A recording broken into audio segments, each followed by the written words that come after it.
Assalamualaikum sahabatku. Di suatu senja, ada seorang wanita yang datang ke rumah Nabi Musa alaihissalam.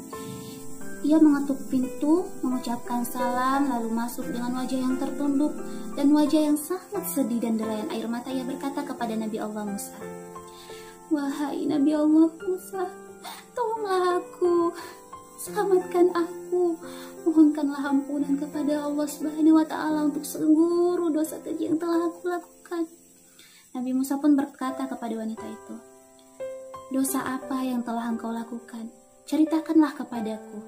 Aku akan mohonkan ampunan kepada Allah Subhanahu wa Ta'ala untukmu." Wanita itu pun berkata, "Wahai Nabi Allah, aku malu. Aku takut menceritakannya kepadamu. Aku takut Allah tidak mengampuni semua dosa-dosaku ini."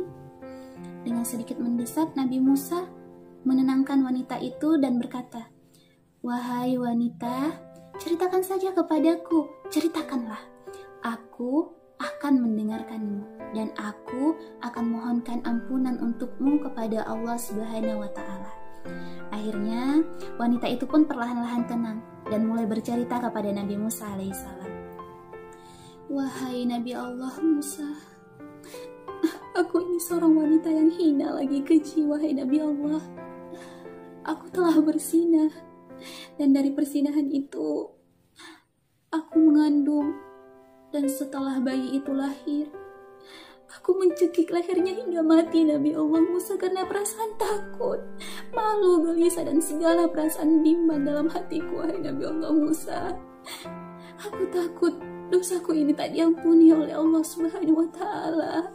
Mohonkan ampunan untukku, tolong aku, wahai Nabi Allah Musa." Mendengarkan cerita wanita itu, Nabi Musa dengan mata yang membara-bara ia berkata, "Wahai wanita keji lagi hina, wahai wanita pezina lagi pembunuh, pergi kamu dari rumahku.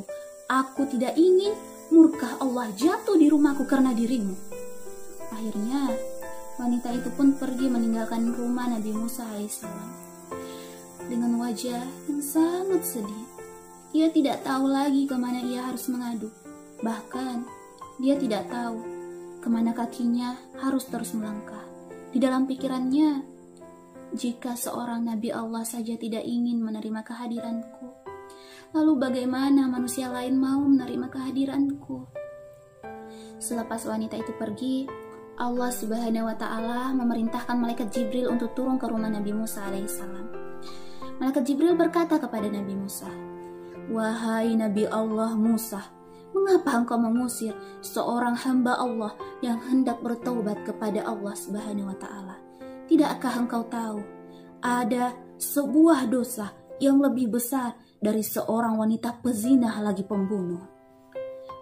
Kemudian Nabi Musa alaihissalam pun bertanya kepada malaikat Jibril, "Dosa yang lebih besar dari seorang wanita pezinah dan pembunuh? Dosa apa itu, wahai malaikat Jibril?" Kata Nabi Musa dengan penuh penasaran dan kaget. Malaikat Jibril pun menjawab, "Dosa meninggalkan sholat dengan sengaja." Akhirnya Nabi Musa alaihissalam pun keluar rumah mencari wanita itu, memanggilnya kembali ke rumahnya dan memohonkan ampunan kepada Allah Subhanahu wa Ta'ala. Nabi Musa telah tahu bahwa dosa yang lebih besar dari seorang wanita pezina lagi pembunuh adalah dosa meninggalkan sholat dengan sengaja.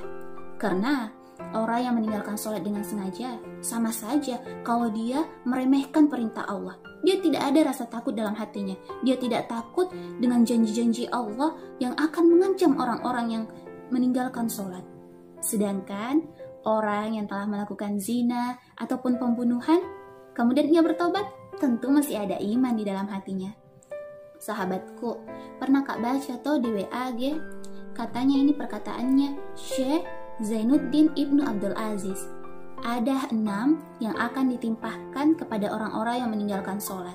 Yang pertama, Allah cabut keberkahan dalam hidupnya. Yang kedua, Allah hilangkan tanda-tanda kesolihan pada wajahnya.